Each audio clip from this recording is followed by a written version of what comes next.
UP board class 12 के लिए most important जीवन परिचय लेके आया हूँ, जो कि साहित्यिक परिचय पूछा जाता है। 5 नंबर का बोर्ड एग्जाम है। 16 फरवरी आपका एग्जाम है। ये फिक्स क्वेश्चन जरूर ये आने वाला है। 5 नंबर का हजारी प्रसाद द्विवेदी। ये 80 वर्ड का लिखना होता है। 80 वर्ड का अगर ज़्यादा लिखते हो तो आपका कोई मतलब नहीं, तो आपका टाइम वेस्ट होता है। आपको किस तरीके लिखना चाहिए, देखो आपको ये वीडियो देखते ही आपको पूरा एकदम याद होने वाला है। इतना सिंपल मैं लिख कर लेके आया हूँ कि देखना, देखो एक जो गद्य में आता है, गद्य में 5 नंबर का आता है। आप देखो, एक याद कर सकते हो हजारी प्रसाद द्विवेदी वाला, और दूसरा आप याद कर सकते हो एपीजे अब्दुल कलाम। ये दोनों में से फिक्स आना रखा हुआ, आपको कोई एक कर सकते हो। 3 आधा 3 में से आपको एक करना है, 5 नंबर का मिलेगा। देखो किस तरीके करते हैं, बहुत आसान है, बहुत सिंपल है। बहुत अच्छे क्या करते हैं, सिर्फ साहित्यिक परिचय लिखते हैं, जीवन परिचय नहीं लिखते हैं। आपको जीवन परिचय लिखोगे तो पूरे नंबर मिलेंगे, एक नंबर कट ही नहीं सकते। देखो अगर एक आपको गलती नहीं करनी, देखो क्या बहुत सिंपल तरीका। देखो जीवन परिचय लिखते किस तरीके से, जीवन परिचय बहुत सिंपल है यार, आपको देखते ही एक बार भी याद हो जाएगा। देखो कौन सा सिंपल है भाई। देखो आचार्य हजारी प्रसाद द्विवेदी जी का जन्म, पर आप जन्म दोगे यहाँ पर, अगर जन्म यहाँ पर याद है बना के भी लिख सकते हो। देखो किस तरीके लिखा जाता है, आप एक बार देखते याद हो जाएगा। आचार्य हजारी प्रसाद द्विवेदी जी का जन्म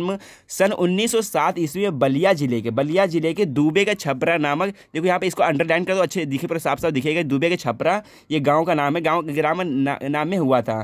क्या हुआ था, दूबे के छपरा नामक ग्राम में हुआ था। ठीक, ये हो गया। इनके पिता का नाम लिख दोगे। इनके पिता का नाम अनमोल द्विवेदी था। क्या नाम था, अनमोल द्विवेदी था। इनको अंडरलाइन यहाँ कर दो, अनमोल द्विवेदी था। इन्होंने हिंदी एवं संस्कृत भाषाओं का गहन अध्ययन किया था। क्या किया था, गहन अध्ययन किया था।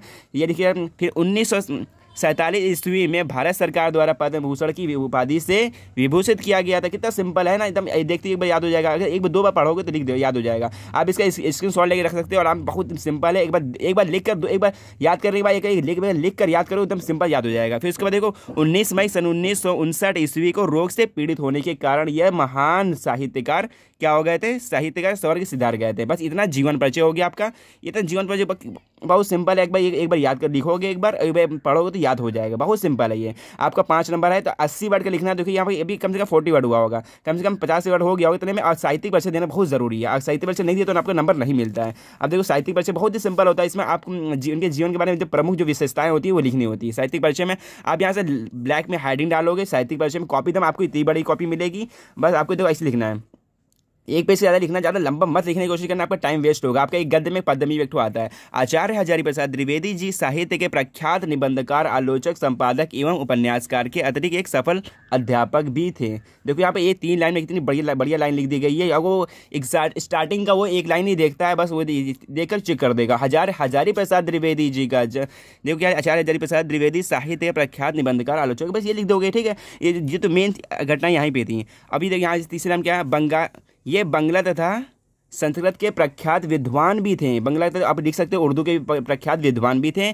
इनकी रचनाओं में नवीनता, देखो नवीनता और प्राचीनता, मतलब नई कविता और प्राचीन मतलब पुरानी कविता दोनों का समन्वय है। कितना सिंपल है। इन्होंने अभिनव भारती तथा भारतीय ग्रंथ का संपादन किया था। क्या किया था, इन्होंने अभिनव भारतीय तथा भारतीय ग्रंथ का भी संपादन किया था। ये आपका ये क्या होगी, यहाँ पर जीवन परिचय हो गया। अब इसके बाद आप वो लिखोगे, रचनाएं लिखोगे। रचनाएं बहुत सिंपल होती हैं, किस तरीके की रचनाएं लिखी जाती हैं। एक नंबर इसको कटेगा नहीं, वो ऐसे चेक करेगा, आपको पूरा नंबर दे देगा। स्टार्टिंग एक लाइन या 2 लाइन पढ़ता है बस वो एग्जाम। आप देखिए राइटिंग बहुत बढ़िया सिंपल तब क्लियर लिखा गया है, तो आप बहुत अच्छे नंबर देगा। अगर राइटिंग खराब भी है तो दूर लिखना, एकदम सिंपल लिखे, 5 नंबर मिल गया आपका, कोई टेंशन लेने की जरूरत नहीं है। अब देखो रचनाएं किस तरीके लिखा आता है, ये है उनकी रचनाएं, प्रमुख रचनाएं। आप ऐसे लिखो, प्रमुख रचनाएं ये आचार्य हजारी प्रसाद द्विवेदी जी का अनेक ग्रंथों की रचना इस प्रकार है। देखो इस प्रकार लिख दोगे। यहाँ रचनाएं किस तरीके से, देखो निबंध संग्रह है।